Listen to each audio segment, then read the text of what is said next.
The Lexus NX is a staple in the lineup. It's also one of the more affordable crossovers that allows buyers to upgrade from a Toyota RAV4 or other mainstream crossovers and get a luxurious experience at or below $50,000. But it does go one step further. Even today in 2025, the Lexus NX is kind of in a league of its own. In this market, you have vehicles such as the Audi Q5, BMW X3, Acura RDX, Infiniti QX50, and Alfa Romeo Stelvio. But most of these rivals don't offer a hybrid or plug-in hybrid alternative in their lineups. But with the Lexus NX, that's a bit of a different story. Under the hood, you can go with a full gas-powered model, a hybrid like we have here today, or a plug-in hybrid. In today's video, we're going to check out the new 2025 Lexus NX 350h, see what it's offering here at around $50,000, and also see why, if you are looking at buying a luxury crossover but you also want that efficiency, then maybe taking a look at the 2025 Lexus NX 350h might be a great decision. Now, before we get in this video, I want to give a huge shout and thank you to Ira Lexus in Danvers, Massachusetts for letting me come down here to check out the NX 350h. Their link will be in the description below, so you can check out their extensive Lexus inventory. So as always, let's begin with pricing. For 2025 with the Lexus NX 350h we have today, this is the premium, coming in at just over $48,500. Really not too bad in this market considering this is a hybrid. Most rivals in this segment from Germany start at $48,000 and you only get a full gas-powered model. So if efficiency is what you're looking for, pricing is not going to be too much of an issue here for the NX 350. Now, one thing I do want to point out here, though, is that with this model, it is still the older generation. So it's built on the same platform as the Toyota RAV4. I have a feeling in the next few years or so, we are going to see a new NX make its way into the lineup. And you see that with the exterior. This is the old school Lexus design for the front fascia. You have the full LED headlights, LED fog lights, but then take a look at the body lines, take a look at the front grille. You have the vertical mesh design there, and just the way the front grille is shaped, this is not what you see in the RX 350 and other products now in the lineup. But it's still a nice, classy design here that I think a lot of you are definitely going to love. It certainly draws some attention here. As you can tell with the body lines, they integrate into that front grille and also the sharp body lines on the hood. Kind of reminded me of the Lexus IS as well, which is still a beautiful car today in 2025. Then as you make your way over to the side profile, you are going to receive 18-inch wheels here for our premium today. Again, gives this vehicle a nice, classy look. And better yet, with those 18-inch wheels, ride quality shouldn't suffer at all. But then again, Lexus is a luxury first brand, so it's going to be a very comfortable driving experience on those weekday commutes or longer road trips. Now, you are going to receive body color matched side mirror caps with turn signal indicators to go along with blind spot detection for added safety. Also, one thing I do like here, typically I'm not a huge fan, but because we do have a black NX today, the chrome accents that outline the windows does give this vehicle a nice classy touch. Then as you make your way around to the back, you have the nice LED light setup here that runs the length of the rear fascia, and to me, this is what makes modern Lexuses look so nice. We see that with the RX, you see it with the IS as well. This right here has been a nice design element to the lineup that I hope Lexus carries over to the next generation. For the lower portion of the rear bumper, you are going to notice some cladding here. Obviously, with this model being a crossover, it should be taking on some of those elements. However, just like we see a lot in this market now, you're not going to have visible exhaust outlets. They'll be tucked beneath the bumper for that cleaner appearance. And lastly, you are going to notice some cosmetic elements here that match what you have for the front fascia with the aggressive body lines. Now, you don't have active air vents for the rear portion of this model, but it does add some symmetry to the overall look and appearance for the NX. Taking a quick peek under the hood for the 2025 Lexus NX 350h, you are going to receive a 2.5-liter hybrid 4-cylinder engine, producing 240 horsepower and 167 pound-feet of torque. It is paired with an ECVT. Now, again, keep in mind here, with the 350h, it's not about the performance. It's all about that fuel efficiency, and that's what makes the NX 350 really a great value proposition in this market. Because keep in mind, when you're cross-shopping it with its closest rivals from Acura, from Infiniti, Alfa Romeo, even BMW, you don't have a hybrid powertrain offered right now in the US. Now, with the hybrid powertrain, you are going to receive an exceptional amount of fuel economy here, with 41 miles per gallon in the city and 37 miles per gallon on the highway for a combined average of 39 miles per gallon. That is fantastic coming out of a vehicle that starts at $46,000 and for our model comes in at 50 grand. That is huge for a lot of buyers. So it gives you another element here to the NX that you might not find out of the full gas powered version, where you get the luxurious aspects, the luxurious elements, but you also get that efficiency. Hopping inside the Lexus NX 350h Premium, you are going to receive power adjustable, heated and ventilated leatherette seats for both the driver and passenger, with the driver's side having 3-position memory for added convenience. Now keep in mind, this comes in at $48,500, so you're receiving the amenities and creature comforts that you might not even find out of base models from BMW, from Audi. So there's a lot of value here. In regards to the comfort for these seats, they're very plush and supportive, and I do find the bolstering to be somewhat of a surprise. Now, it's not going to be like a BMW X3M, it's not going to feel like an Audi SQ5, but because Lexus does prioritize comfort above everything else, on those longer road trips, on those weekday commutes, or when you are on those winding back roads, you should find yourself nice and snug in these seats, which is more than you can ask for out of a vehicle under $50,000. But it does go one step further for the interior layout for this model. Forgetting about the technology for a minute, you have some softer touch materials on the door panels, also even on the dashboard itself and the center console, and that will go a long way. Remind you that the Lexus NX 350 is a luxury crossover, but there's also some minor details as well that might get lost in translation. So what you are going to notice here on the door panels is a nice black prism trim that really sets a tone for this model and contrasts very well with the red interior that we have here for our model. Now, obviously, you are going to notice the gloss black trim on the dashboard for your infotainment system, and then even outline the digital gauge cluster. I know a lot of people are going to complain about that, saying it's going to be difficult to clean and maintain, but it definitely gives you more of that higher quality experience when you hop in this vehicle for the first time. Also, really nice leather wrapped steering wheel here with firm 9-3 grips. 10-2 positions aren't really that aggressive, but that isn't too much of a surprise. Also, you have these paddle shifters here, which feel really nice in the hand. Now, taking a look at the gauge cluster in front of you, very classy design, but not really intuitive here. It's not going to be super in-depth. This wouldn't rival what you have with the Audi's virtual cockpit, or even what you find in BMW products right now. However, on the left side of the steering wheel, you can scroll through some information here, such as your G meter, but then also your energy monitor, with this being a hybrid, your fuel efficiency statistics, your average speed, and then obviously your average fuel economy. So it gives you the bare necessities, or just the information that you might be finding rather relevant when you are on those longer road trips or just on those weekday commutes. But I think that a lot of buyers are looking for this layout, though, where it still gives you that analog design, that tactile experience that's now lost and very rare to find in this market. Now, taking a look at the infotainment system, this is available for the premium with the 14-inch touchscreen with wireless Apple CarPlay and Android Auto compatibility. Better yet, you can subscribe for onboard navigation, or you can just use Google Maps or Waze, whatever you desire and what you're looking for out of the technology. Now, we see a lot of this in Toyota and Lexus products, but I think the 14-inch screen does take things one step further. So on the left side of this infotainment system, you're going to find some quick access icons to get your different menus efficiently, such as your navigation, your radio, your Bluetooth, and then vehicle settings.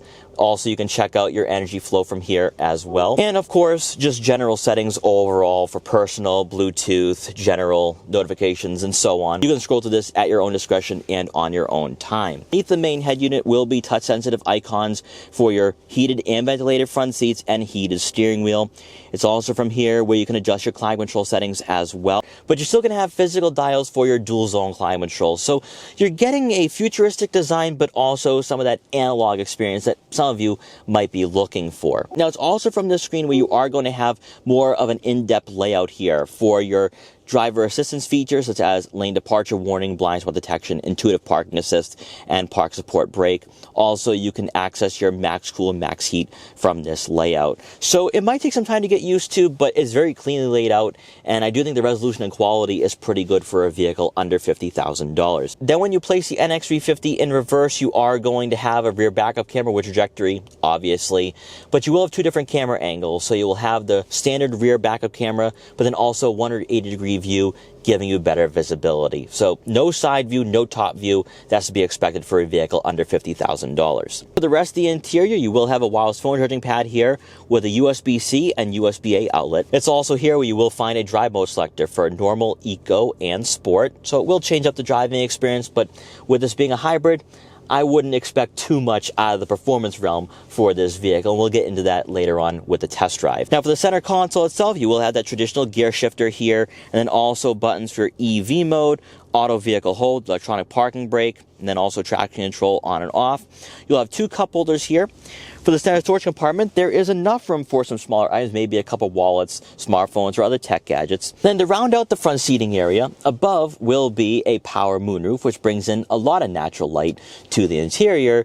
But better yet, our model also has a digital rear view mirror for better visibility. Now, for passengers in the back, they're going to receive right around 36 inches of legroom, which on paper makes it feel as though it's going to be cramped or claustrophobic. And even in its market, 36 inches of legroom is about 2 inches less than what you're going to find in, say, a BMW X3 or Audi Q5. And yet, Lexus has seemed to make this work. Now, when you take a look at exterior dimensions, just the overall size of this vehicle, the NX does come in at a bit of a disadvantage because it is smaller than most of its rivals. Yet, for a vehicle that is built on the RAV4 platform, they've made it work in more ways than one, because with the NX you have that lower roof line, but what they did is that they lowered the seats to accommodate taller passengers. I still think that taller passengers will be hitting their head on the headliner, but for someone at my height, around 5'5", I'm actually rather comfortable. Now, this seat is adjusted most of the way back. It's also somewhat on a recline, and I still have a few inches of legroom to work with here. So 36 inches really shouldn't scare you away at all. In fact, I think this is very conducive for a smaller family and a family that is getting up there in age, because this is a bit more of a mature vehicle compared to a RAV4. Now, you are going to have a center hump back here, obviously with this being an all-wheel drive vehicle, and that will take away from legroom and possibly shoulder room as well. You will be fighting for that shoulder room if you try squeezing in a third person in the center. So I would say this vehicle is best suited for 4 people overall, but even when you just have 2 people in the back, everyone should be comfortable, especially with these seats. Also back here, you are going to have 2 center-mounted air vents to go along with a 12-volt outlet and 2 USB-C inputs. And then to round out the second row seating area, you do get a center armrest with 2 cup holders. Making our way around to the back one more time, take a look at the rear cargo area. As expected with the Lexus NX 350h Premium, you are going to receive a power liftgate. And inside, behind the second row seats, you're looking at right on 22.7 cubic feet of room, which isn't class leading. In fact, it would be very similar to a Mercedes-Benz GLC and Alfa Romeo Stelvio, with that lower roofline and the sportier rear fascia that does take away from that interior space. However, if you are going on some road trips with the family, or you're going on a weekday cruise, you could easily store 8 or 9 bags of luggage back here with no issues. Also on the left side of the rear cargo area will be some netting for some smaller items, maybe a couple water bottles, car detail equipment, or maybe even a first aid kit. Then with the second row seats folded, you're looking at right on 47 cubic feet of room. Once again, not going to be a class leader, not going to be earth-shattering in this market, but should be more than sufficient for a hybrid crossover under $50,000. One thing you have to keep in mind here with the Lexus NX 350h is that it's technically in a league of its own, if you really think about it, because Infiniti, Acura, BMW, and mostly even Mercedes-Benz and Audi don't really have a direct competitor to what we have here with the NX 350h. Why? Because this is a hybrid powertrain. BMW doesn't give you that. The Acura RDX doesn't offer that, and neither does the Infiniti QX50. If you're someone looking for a luxurious experience, a step above the Toyota RAV4, the NX 350 is going to be your best and really only alternative here. Now, there is only one drawback, is that 0 to 60 times come in above 7 seconds, so not going to be the quickest. But with the NX 350 in general, it's solely a luxury crossover, and you feel that with the driving dynamics, you feel that with the performance and the suspension, where this is solely made for comfort and leisure. But as we get on the highway here, let's see what the NX 350h has to offer. As you can tell, it has that ECVT, so it does drone quite a bit when you are on throttle. I will say though that I am genuinely impressed with the fit and finish of the interior, and road noise isn't too bad. Now obviously, if you want more of an isolated experience, go with the RX 350h. But at highway speeds, it feels very composed on the roadways, and better yet though, with this being a smaller crossover, you have a nice commanding feel and presence over the roadways. So nice seat position here. You can see what's directly in front of you. A-pillars are super thin. Also with your side mirrors, they are aggressive, with the NX 350 being more of a sporty looking crossover, and then looking out back, nice clear view there. So this is gonna give you a lot of interior space, a lot of overall vision, and best of all, that comfort. These seats are very plush as well, so when you are on the highway or on those winding back roads, you will enjoy your long commutes or long road trips. Now obviously with this 2.5, it's not going to be the quickest, not going to be the most dynamic, but I do think that you can safely pass slower drivers and merge on the highway safely as well, which is most important out of a vehicle that gets, 40 miles per gallon in the city. I mean, that is what's most important here with this vehicle. Now, we are going to place it in sport mode though as we get off the highway and experience some back roads. And what you're going to notice immediately is that the steering input gives you a lot more weight and heft. Now, again, this is still not going to be a sports crossover, so that doesn't really translate to the suspension at all, because it's still tuned to be comfortable and to take on the bumps and imperfections. However, if you are someone looking for more of a spry and athletic experience, you might have that here, at least in regards to steering. Also, throttle response does get a bit more active here, which is what I'm noticing. But again, we're talking about a vehicle with a 0 to 60 time of around 7 seconds, so it's not going to be earth-shattering. Now, on the brakes, nice and strong, nice linear braking feel here. And as we are stuck here at this red light, let's talk about this interior once again. I love the fact that for this model, even though it is kind of getting up there in age, you have that digital gauge cluster, nice infotainment system, the dual zone climate control. This is a very pleasant driving experience and driving environment that, for a vehicle from Japan that goes head to head with the BMW X3, Audi Q5, Mercedes-Benz GLC, I still think this is very competitive. And also, even though the technology isn't going to be as in-depth or as intuitive, I think a lot of you who don't want to have those in-depth user interfaces, you don't want to have that tech-filled experience, you're going to have a nice vehicle that gives you more of an analog and traditional layout here without feeling too old school or archaic. Above everything else, it really comes down to the value proposition that we have here with the NX 350h. The fact that you're buying a vehicle at around $55,000 that has the hybrid powertrain, has that fuel efficiency, and also I think still, even though again this is kind of getting up there in age, still has a lot of tech features and just amenities, makes this a great choice. Now obviously you can go with the 450h with a plug-in hybrid experience, or just go with a full gas-powered model, and that's where I think that Toyota and Lexus are becoming very competitive in that space, where you have a vehicle that feels luxurious, feels premium, but you're not paying for it at the pump. And you're going to experience that with the BMW X3, Alfa Romeo Stelvio, maybe even the Acura RDX.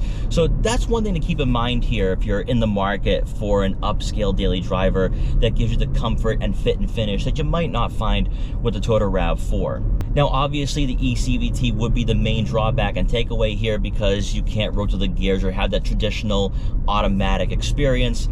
But then again, for a lot of you who are loyalists to Toyota and Lexus, I think this is going to be the perfect choice for you. Now, obviously, you do have the RX 350h to consider as well, but keep in mind it is a larger crossover. So if you don't need that interior space, you don't need that overall practicality, and you don't want to spend around $55,000-$60,000, that's where the NX 350h would be the more affordable, and I think probably the more valuable option here in the lineup. I like the fact that due to its size, it does feel somewhat nimble and agile. And when you are on the back roads and you're approaching some corners, you can have some fun here and there. But I think when you are in the city and suburbs, its maneuverability will help out for sure when you are parking on city streets, or when you're just cruising around when you are on those errand runs. When you're not on the highway and you're just on these nice little back roads here, the powertrain is actually quite quiet. So it's a very isolated experience when you're off the highway, when you're driving at around 35 miles an hour. This is really pleasant. Even when you are on throttle, it doesn't make too much of a noise. The droning isn't too egregious. And Toyota's done a pretty good job with their eCVTs and hybrid powertrains. I actually really can't wait to see what's next for the NX, because when you get the new generation hybrid software, now you're getting an experience similar to the new Toyota Camry, then of course a new RAV4, and obviously the Crown Signia. So all in all, after this quick test drive with the NX 350h, as I talked about before, this really truly is your only choice in this market. And if you're someone who wants the luxurious quality, you want the luxurious experience, but fuel efficiency is a top priority, I think out of most brands, out of most manufacturers, Lexus is best positioned to provide all of that. Obviously though, when you are looking at a hybrid vehicle, you are sacrificing the performance, you're sacrificing a vehicle that is going to be sportier and more enthusiast focused. But at the end of the day, what you're receiving here is an SUV that, for its price point, really can't be beat right now when you're comparing it to a BMW X3, Audi Q5, or that Acura RDX. So guys, I hope you enjoyed this quick review for the 2025 Lexus NX 350h. If you did, please like, comment, share, and subscribe for more, and I will see you guys next time.